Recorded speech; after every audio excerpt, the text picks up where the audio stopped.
Hello, and welcome to Faith Formation Essentials, a short course in which we explore how to tell the Christian story in super effective ways. We're operating from the assumption that learning about the story is brilliant, but learning how to tell the story is life-giving and, well, essential. There'll be various things underpinning this short course, but we'll get to them as we go along. One thing I do want to make very clear right here from the outset is that this course is not just for teachers in classrooms or children's church scenarios, although it is for you too. This course is for anyone who leads a group, is part of a group, wants to start a group, but it's also not just about groups. This course is for anyone who wants to understand their own faith better.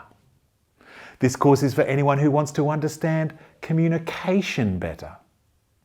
This course is for anyone who wants to explore living an authentic Christian life, taking their faith seriously with all the fun and challenge that entails. Sound like you? It is. If you understand your own faith, your own Christian story, and understand how humans communicate with each other, you'll also understand how best to live that life in the midst of all the other people on the planet, and especially within your own faith community. So this sounds like a win-win situation, right? Maybe, with all that's just been said, a win-win-win-win situation? Now, to do this course, there are 6 episodes, and we feel it's useful to do them in the order specified. There's a kind of flow, a sequence, which means each builds on the foundations laid in previous episodes. We'll start with big ideas and always drill down to the specifics of your own situation using the workbook activities along the way. There'll be reflection and thinking for you to do. You are not the audience. You are participants in the best spirit of how learning works. In fact, we'll try to structure things so that the principles and ideas we talk about will also be enacted in the work we do together in this course. So you'll learn from the way we are doing things as well as from the content itself. That's what we hope anyway. Look beside this video and you'll see a workbook that you can download. You can print it out or use it digitally, jotting down any reflections on separate paper. Anyway, got it already? If you haven't, pause me now and download it.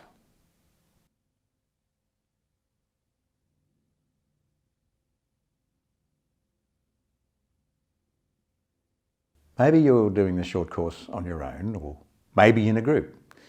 If you're on your own, go well. It's a good idea to talk over some of your learnings with others involved in ministry, even if it's just casually in the staff room or after church during morning tea. If you're working with a group, there'll be time to process your learnings in that group setting. The good thing is that you'll be able to learn from other members of your group as well. We learn more when we learn together. That's definitely true. As we go, you might encounter words that are new to you. I suggest jotting them down in the back of your book. Then you can follow up on them with your group, if you have one, or do a little research, or even ask someone you trust in this faith formation area. There is a lot to learn. 2 more things it's good to do. Acknowledge country and pray to start. Let's acknowledge country first. Know the name of the local mob where you are? You can include their name in this text as you go. If you don't know them, it would be a great step to find out and make contact. Anyway, here's from New South Wales First Nations poet, Jonathan Hill. Today we stand in footsteps millennia old. We acknowledge the traditional custodians whose cultures and customs have nurtured and continue to nurture this land since all of us awoke from the great dream. We honour the presence of our ancestors who reside in the imagination of this land and whose irrepressible spirituality flows through all creation. Adding in, we commit ourselves to reconciliation and respectfully recognise that sovereignty has never been ceded. And now let's pray. Can we say this together? The words are in your workbook, but you'll see them on the screen as well. Searching God, to you no one is lost. No one is left behind. No one is the price to be paid for the greater good. Give us the same restless desire, the same fierce joy which finds grace in every child of earth and makes a community open to all. We ask this in the name of Jesus, who loves the world and did not count the cost. Amen. Thanks, Father Bruce. Okay, are we ready? Time to dive further in. Christian education. Christian education. I say that term and you probably have a few things come to mind. Maybe particular kinds of programs, maybe something you've experienced before. Sometimes in this sphere, you hear the term faith formation. That can be thought of in similar ways, though it might bring some other things to mind. Okay, so let's make a list.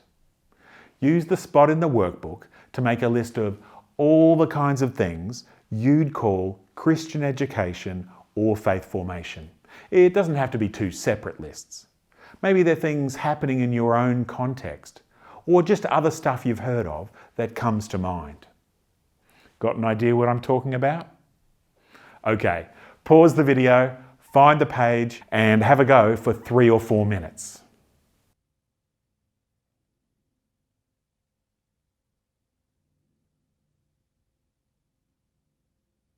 Okay, how'd you go? I made a bit of a list to myself. Okay, maybe you listed things like religious instruction or education in schools, maybe Sunday school or children's church, depending on the term you're more used to. Maybe you listed Bible study or cell groups. Maybe chapel or other church services were on your list, since we definitely learn as we take part in a Eucharist or other worship experience. Worship is a good example of how learning is not only about intentional lessons. We also learn from how things are done, when to stand up or sit down, maybe even what clothes might be appropriate, social hierarchies and the like. This is about culture, and there's lots of learning in that way. It's good to recognise that. Now, it's possible you made a big list. The things we are talking about now, Lenten studies, baptismal preparation, confirmation classes, all of these kinds of things are programs for Christian education and faith formation. They are all ways of putting Christian education and faith formation into action. Would you consider some of them more Christian education than faith formation? And some more faith formation than Christian education? You might have an intuitive sense of how these terms are different. We'll focus in on that on the next episode. But for now, what about the terms themselves? Maybe we've never thought about definitions for these terms. Let's think about them for a bit because it helps you to focus in on what we're really doing here. It helps us establish the boundaries of our work. Have a look at these definitions collated from various sources. The task is simple. Look for definitions, or at least bits of them, that appeal to your sense of how Christian education should be. Note shared ideas, words, concerns amongst them. Any words pop up more than once here and there? Underline any terms you're not familiar with. That's okay. We're all learning. Jot these down in your workbook. Do any of the definitions prompt a question or two for you? Note these as well.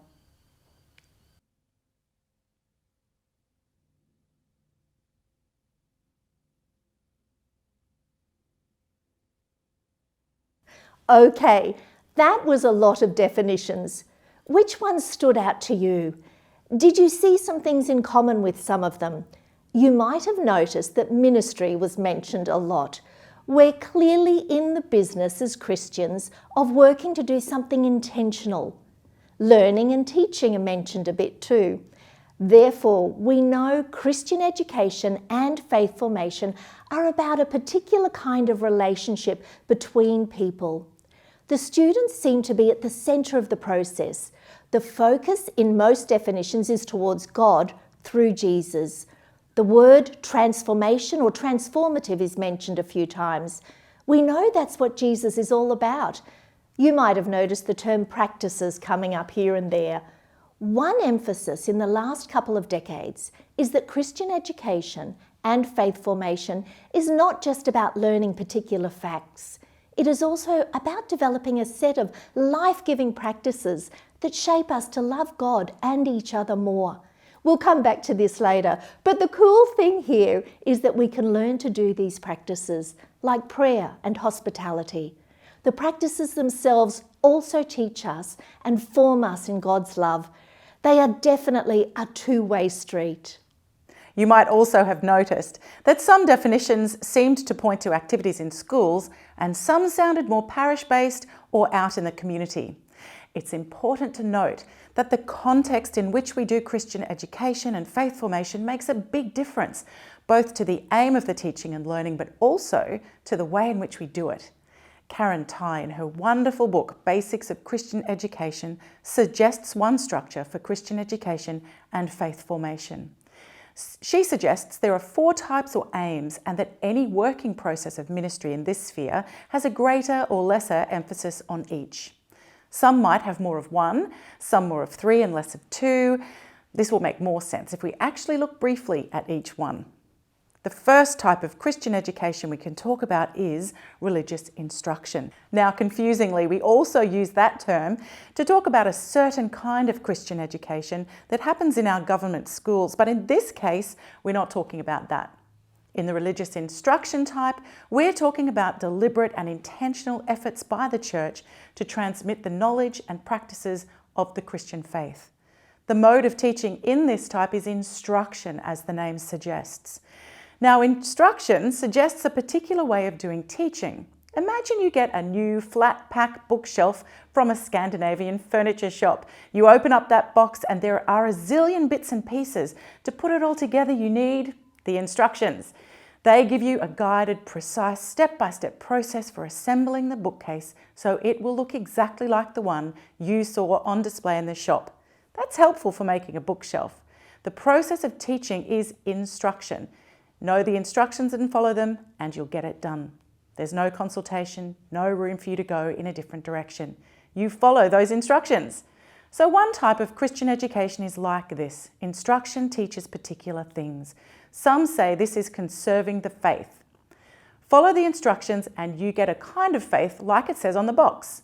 This is good for doctrine. You could call this a kind of indoctrination, which is what instruction to absorb doctrine is all about. The second type of Christian education and faith formation is what we call a socialisation process. Socialisation uses the word social, so we know we're talking about something that involves learning in community. Socialisation is about enculturation. In other words, soaking up culture. The culture of the church can refer to things like learning when to stand up, when to sit down, who does what, when to sing, how to pray together, and so on.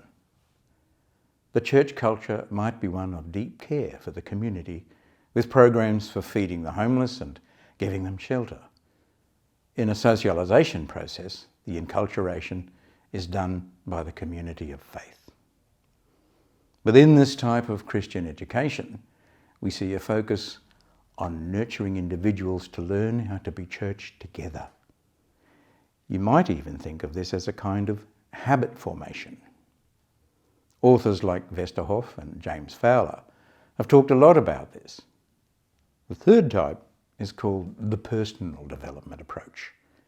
There's an emphasis here on the individual growing through a series of stages to improve themselves as people in terms of, say, character formation and moral development. This kind of Christian education can happen in groups, cell groups or Bible study groups, but the emphasis tends to be more on the individual learning through particular curriculum material rather than communal education. The final type in this four-part schema is Christian education as a process of liberation. Whilst other types focus more on maintenance of the church to keep it going as it is, liberation is transformation in the communal sense. So there's a focus on critical thinking and imagination, how God might prefer things to be to meet the challenges of the future.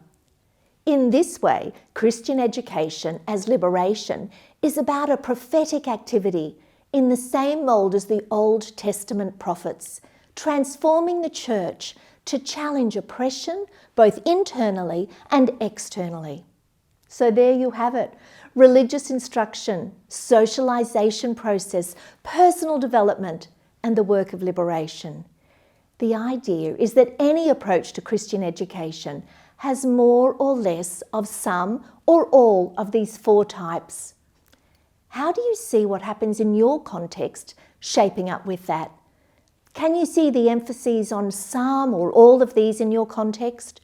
Do you wish there was a greater component of any of these types in your own context?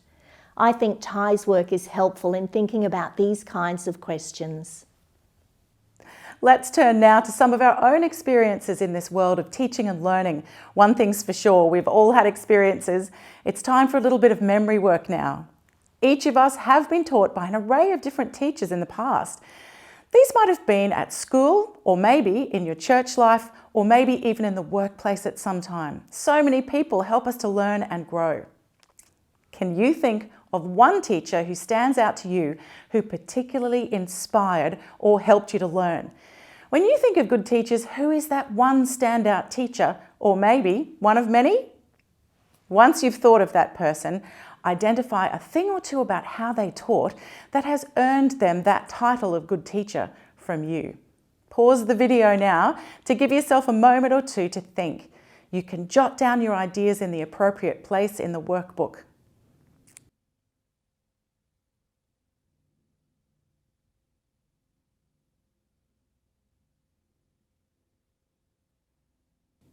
How did you go? Maybe the person you thought of played a role in you being involved in teaching in some way. Maybe they helped you in your growth as a Christian. How about the things about them, their style, that meant you chose them? Did these things provide a positive example for you to follow? Just as we chose a good teacher in that activity, we probably just as easily could have remembered some experiences of less than stellar teaching. We're not going to dredge up that stuff specifically, but I do just want to mention this. When we focus on teaching and learning, as we're doing in this course, it's possible that our prior experiences shape this a little. These experiences can be the lens through which we see all of this. Now, that can be okay if we had lots of good experiences. Be aware of yourself too. Be aware of your reactions to the material that we'll work on. Be aware of the experiences you've had and the role they play as we learn together. Doing so will help you understand yourself as you learn. And doing so will help you understand what it's like for others as they try to learn things. This ability to step outside of ourselves and be a bit self-aware is a useful skill, not just for this work, but for all of our lives, I reckon. Now, whilst we're in this vicinity of thinking about memories and learning, another thing. Just as we can be inspired by former or maybe even present teachers, another factor comes into play. Let's look at it like this. One way to get our heads around the teaching-learning process is to think a bit about the shape of classrooms themselves. Even if your present context is not in a classroom, there's a reason to do this, so stay with us. Think for a moment about school classrooms of the past. Think of their layout, the way furniture was arranged and how we sat. What do you think of? When I ask this question, depending on your age, many people will have a picture in their heads like this one. How are the desks arranged? In rows. Where's the focus of the room? The front. Why? Because that's where the chalkboard and the teacher are. We can work out a few things about how education was just by looking at these indicators. Desks in rows facing the front tells us what kind of relationships happen in this room. The primary relationship is one student with the teacher. That's how learning happens in this kind of classroom. And the style of learning is based on an understanding of the student as tabula rasa, a Latin term which means blank slate. In other words, the mind of the student is a blank slate, just waiting to be filled with text from the teacher. The teacher has all the knowledge. The student has none. They are blank. And the student learns best one-on-one. For many centuries, this was how learning was seen. Okay, now think of a present-day classroom, the shape of it, how the furniture is arranged. Far more often these days, especially in classrooms with younger students, the layout is different to what we've just been talking about. How are the desks mostly? In groups. Where does the teacher do their work from? Sometimes the front, sometimes the side, sometimes amongst the desks. There has been a shift in education in the last century. Teaching and learning has moved away from the idea that students are blank slates. We've moved away from the idea that only the teacher has all of the useful knowledge. Now we sit students in groups because research shows that students learn best together. Students learn from the teacher, yes, but also from their fellow students. The relationships in the classroom involve all who are present, not just student-teacher. Also, the students themselves almost always have some prior knowledge that can be used as a foundation for new learning. We'll explore these changes more in the episodes to come, but we wanted to bring this up from the start for a particular reason. Remember we were talking about our previous experiences with teaching and learning, those good teachers? Our previous experience can teach us in other ways too. One thing that researchers tell us is that sometimes we can subconsciously think that the best way to teach is the way we were taught. Even if our previous experiences in those contexts were not always that great, when placed in situations when we need to teach, we can favour the model we were most exposed to without even realising. So this is a little reminder just to be aware of that. Over the last few decades, there have been great movements, changes and breakthroughs in understandings of how people learn. In a short course like this, we'll only have space to grapple with a few of those. But if we're aware that there might be new and better ways to do some things, then maybe we'll be more open to those new ideas. What do you think? Can we still learn too? I think we can. Okay, we've covered a lot in this first episode. In a way, we've been laying the foundations for where we'll head next. Next time around, we'll think a little bit about the theology of tip-top Christian education and faith formation. We'll think a little bit about the terms Christian education and faith formation. Are they the same thing? And we'll look at one effective model for organising all that we want to teach when we're engaged in helping people's faith grow. Exciting. See you then.